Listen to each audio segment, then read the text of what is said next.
My name is Brian Knappenberger. I am a South by Southwest alum. I've had a film here the last few years. We Are Legion, The Story of the Hacktivists, and The Internet's Own Boy.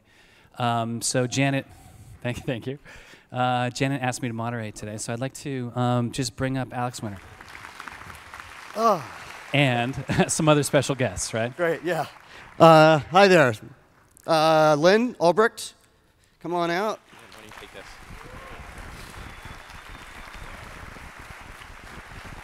I'd like to bring out some other folks, producers Mark Schiller, Glenn Zipper. They're there. Come on out. Yeah. We're going to bring a bunch of people out. This is the first time we've shown this to anybody. Andy Greenberg, please come out. Local Cody Wilson, come on out. Great. Other folks are out there. I don't know if you want to come down. Dan, Joe, if you want to come down, come down. If you want to hide, that's fine too. I get it. I want to hide. So, Alex, tell us about this. First of all, great work. This is a story that I found very captivating. Tell us about the origins of this. When did you first start? I mean, we should note that some of this was shot almost like a month ago. It seems like this trial just ended. It just ended. We just finished the movie a couple days ago. So obviously we didn't know when the trial was going to end, and that wasn't something that was going to stop us one way or the other. You know, the origins are, I mean, they're long. I'll keep them short. The short origins are just that I've done, you know, a lot of work in the tech world on Downloaded, on the Napster story, and I've been very involved in the internet going back to the 80s, and the communities that were growing up online, starting with the BBS and Usenet era, which are very similar to the sort of deep web movement that we have today, just much bigger today, and sort of roots of social activism with cryptography and the birth of the internet, something I cared about a lot and felt was misperceived in the media a lot, mostly because it's complicated, and then for political reasons as well. It gets miswritten about, misperceived. And then when Ross got arrested in October, I had followed Bitcoin and things like that. I think it was a Time magazine article, something that came out that was just so, it reminded me of the whole Napster story in a bad way, of just like, oh God, they're getting the story all wrong. Yeah. And here we go again, only now people's lives are really in jeopardy. And so I started working, Mark and I, we'd worked on Downloaded, and Mark was like, you want to do something about the deep web? And I was like, absolutely I do. And then Mark and Glenn and I started working on it, and then we met Lyn and Andy, whose book was a huge inspiration for this movie, This Machine Kills Secrets. It was probably the first person we talked to in this whole project was you. And Cody, who was instrumental. Thanks for getting me Lyn, Cody. I appreciate that. These are people who I was, you know, inspired by, interested in, and wanted to bring on board in telling the story. Maybe I just ask Andy a question. You know, your writing was, let's maybe your writing was sort of my daily fix on this as it was happening, as it was kind of unfolding. I think for anybody who cares deeply about privacy and these kinds of encryption tools, one of the this was chilling when all of those sites went down, those hundreds of sites went down, because you know the Silk Road's using something that a lot of us use, not just bad guys, right? Journalists, you know, people who have all kinds of reasons to want to communicate anonymously or securely. What is your take on this, especially that element? Well, I think I was just really pleased when Alex approached me, because he seemed to see, unlike so many other people in the media, that this isn't just like a true crime story. It's a story about a struggle, a political struggle in many ways, that goes back to this cypherpunk movement of the 90s, where people were trying to use cryptography to protect themselves from the government, to carve out rights that the government didn't want them to have. And you know, there's still this question, which actually is still being brought up as part of the legal process around Ross Ulbricht's ongoing legal situation, that we don't know how law enforcement potentially cracked Tor, this anonymity tool. Which is, I think that's what found so chilling. And as Alex really captured well here, Tor is not just used for, you know, drugs or crimes or murders or child pornography. It is something that, you know, journalists use as well, and political activists and dissidents. WikiLeaks ran on Tor. You know, this is Snowden. this is something that has a really idealistic side to it as well. And when the government shows that they can break Tor, what they're really showing is that there is no real anonymity for any of us, any kind of protection from the abuses of law enforcement, potentially. And I think that that's a really important part of this story that is still ongoing. Just in the past couple of days, really, Ross's legal team has brought up new evidence that the Department of Homeland Security also tried to crack Tor. We don't know whether they were successful. They're still challenging the federal government to show how they did this. And for me, that's an ongoing question that I want to know the answer to. So in many ways, that still is one of the most important issues around the Silk Road. It's not just this kind of pulpy crime story. Yeah. Lyn, maybe we could ask you a little bit about your experiences with the trial and just the frustration of only hearing that voice from the prosecution. That's something we see a lot over and over again. There's so much is secretive here. What was that from your perspective? Yeah, the prosecution was determined to spoon-feed the jury just a particular narrative, and they censored out and manipulated everything else. They were intent that nothing could come out that there was multiple DPRs. Even their own agents said that. They know that their own evidence says that there were. They had a narrative, and that was that there was one DPR who was a ruthless kingpin, who was motivated by power and money and would do anything to protect his empire. And that was the only thing that the jury was going to hear. They erased, they would not allow Ross's libertarian, nonviolent philosophy to be addressed. Christopher Tarbell, who's featured in this film, didn't show up at trial. He was virtually erased so that the defense couldn't question him about the server, couldn't question him about his investigation. It was like he didn't exist. It was a very carefully managed narrative, and it was extremely frustrating to have. There was an hour left of the cross-examination of Driegan, which was bringing out a whole other story that was basically shut down. And I feel like, we all deserve a fair trial, and if we don't have one in this country, we're in big trouble. One other thing. Yeah. I respectfully disagree with Andy. I feel that the evidence being digital, the government said themselves, digital evidence cannot be authenticated. It is subject to manipulation, editing, planting, faking. A mortgage company will not take your bank statement, a screenshot of your bank statement, because they know how easily it can be faked. And yet now, with this precedent, the government has a lower bar standard of proof than a mortgage company to put someone in a cage for decades. That's very troubling. And that's what most of their evidence was. Can I just say thank you for becoming an activist on this cause? Well, I didn't know if I could even speak coming up here. It was very emotional. But then I get mad. Well, yeah. The overbearing, the prosecution being so overbearing on this reminds me a little of specifically that part where there was a threat that he may kill somebody potentially from prison. Reminds me a lot of that sort of classic Kevin Mitnick story. Yeah, where they threw him in the 90s. Yeah. The hacker Kevin Mitnick was thrown into solitary, right? Yeah, that's right. Yeah. Because they thought that he could start a nuclear war by whistling into a phone. Yes. Yeah. And so there's this major disconnect between this kind of overbearing notion of what this where this stuff is and the reality of the situation. Yeah, well, there's a couple. I mean, there's a couple of different poles of issues. Well, there's a lot of issues at play here, but I'd say the two significant issues that are specific to this case are issues involving the punitive nature of both cyber and digital space, as Cindy Cohn from the EFF talks about in the movie. Look at the Aaron Swartz case, look at, Barrett Brown, Jeremy Hammond, people who are sometimes in danger of being given 100-year jail sentences for posting a hyperlink. So there's a huge disparity between your actions online and your actions in the physical space. And that's all due to systemic fear. A certain amount of lack of understanding, though, I think, at this day and age, they kind of understand. So it's mostly fear of, you know, the power and control being eroded, which is, you know, paranoid. I mean, it's a bit of a Red Scare kind of McCarthy-era type mentality, but here we are.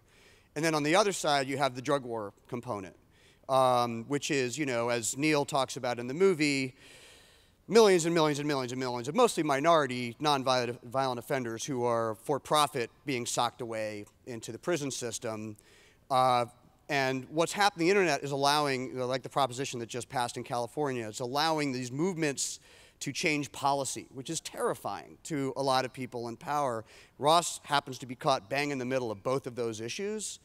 And that's why I found the murder for hire charges so troubling, simply because I think most people, even that I talk to, go, oh yeah, that's the guy that just got convicted of trying to murder people on the internet. I'm like, well, no. For Bitcoin. There was something that exactly. just Using rang Bitcoin to about murder that. people on the internet, I guess, yeah.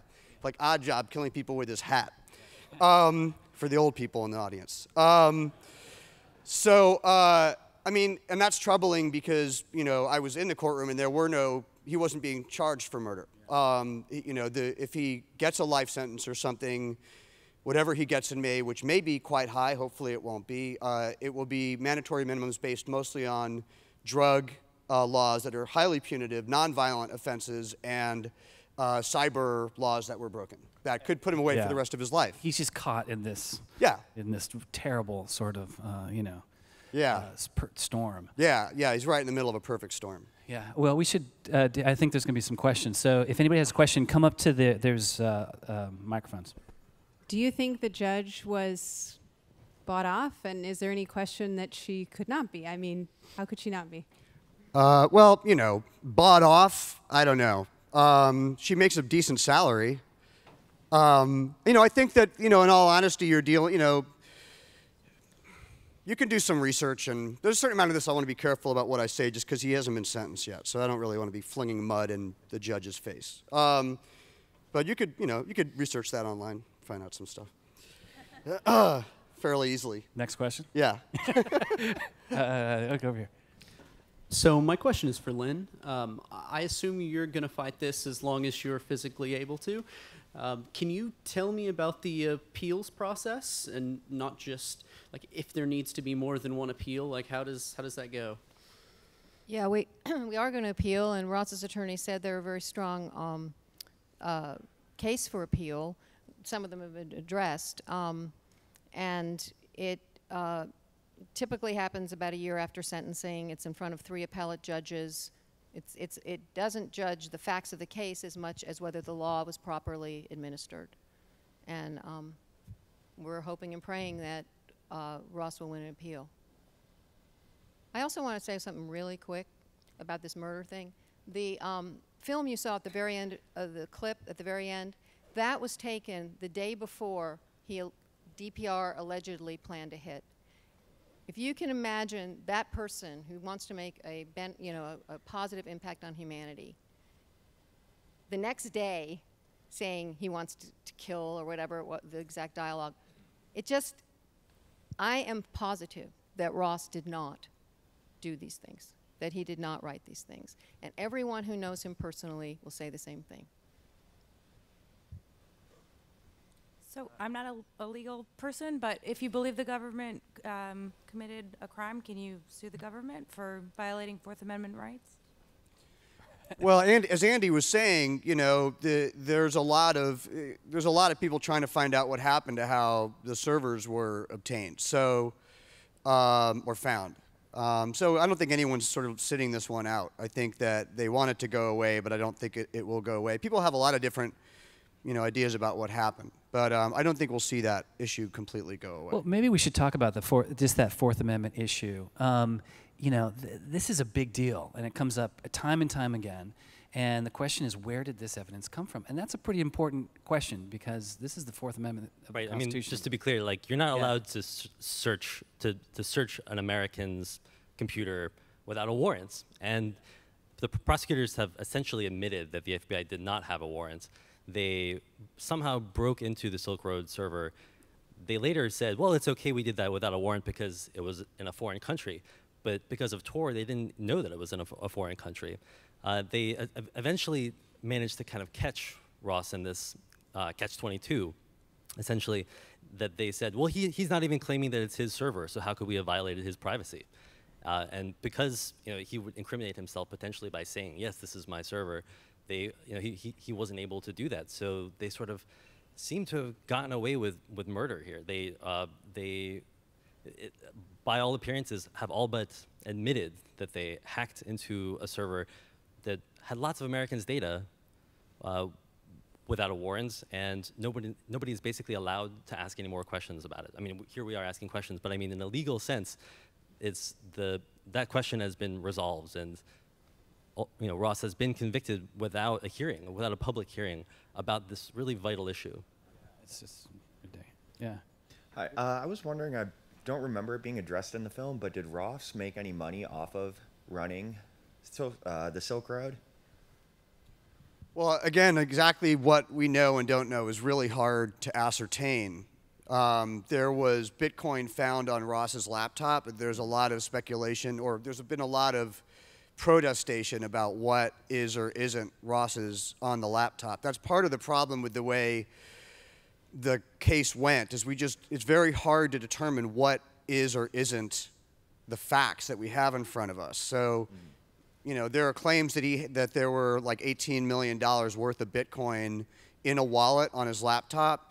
I was actually in court the day that that was raised, and that was part of the specialized knowledge argument. Mm-hmm. They weren't really allowed to talk about how Bitcoin wallets work and how they're moved around, and so there's a possibility that a Bitcoin wallet got planted on Ross's computer. There's a possibility that there wasn't. We just honestly don't know. Nobody knows.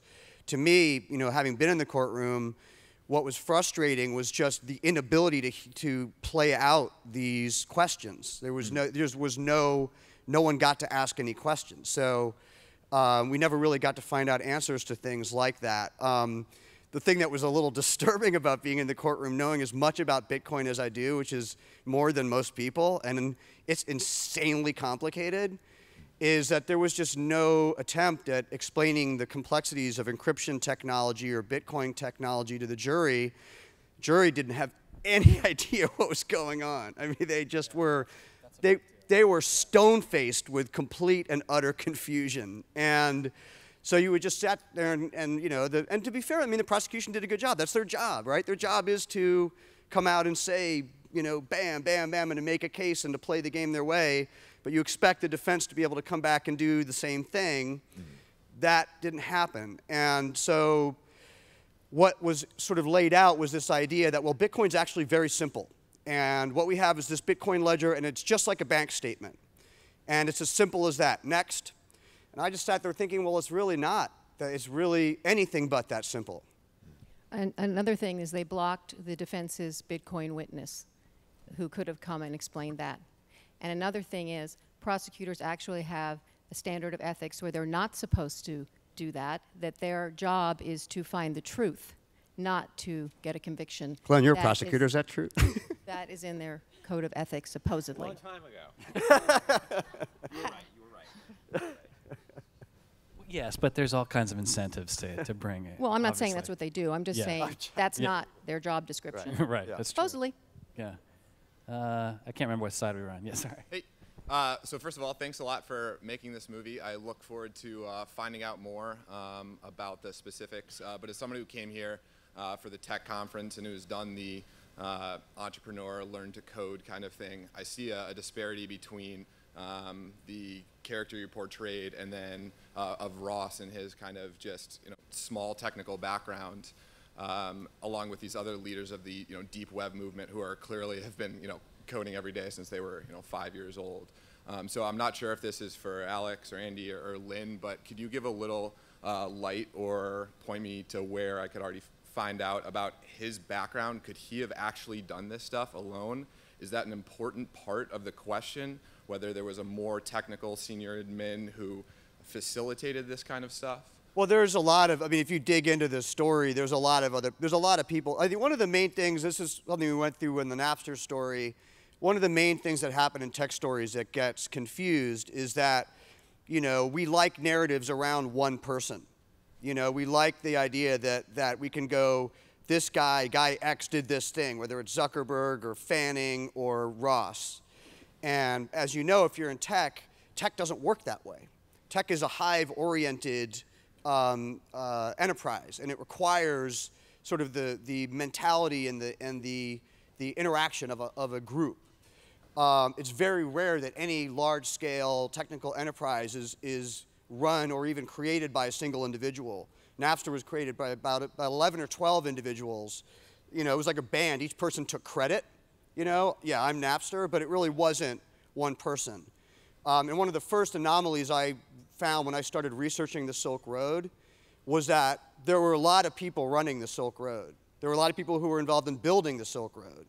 And it's sort of like, you know, saying that Jeff Bezos sits at home in a hoodie and runs Amazon on his laptop. It's not possible. So that was just one of the first things that I encountered, but it's very hard to find much information unless you dig into the actual people who were involved. Okay, so I remember in the documentary it mentioning that there were at least 2 and at one point 3 other Dread Pirate Roberts, and of course the tons of tech hive type people who created this site.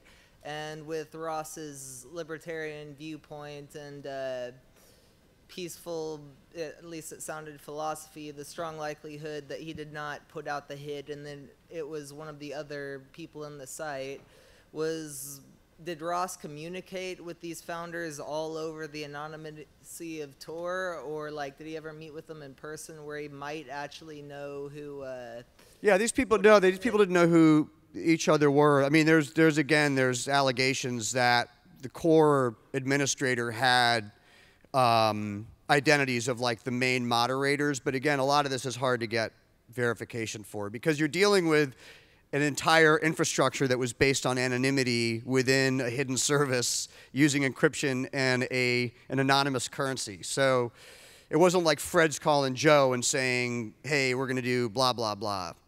You know, it didn't work that way. Last question.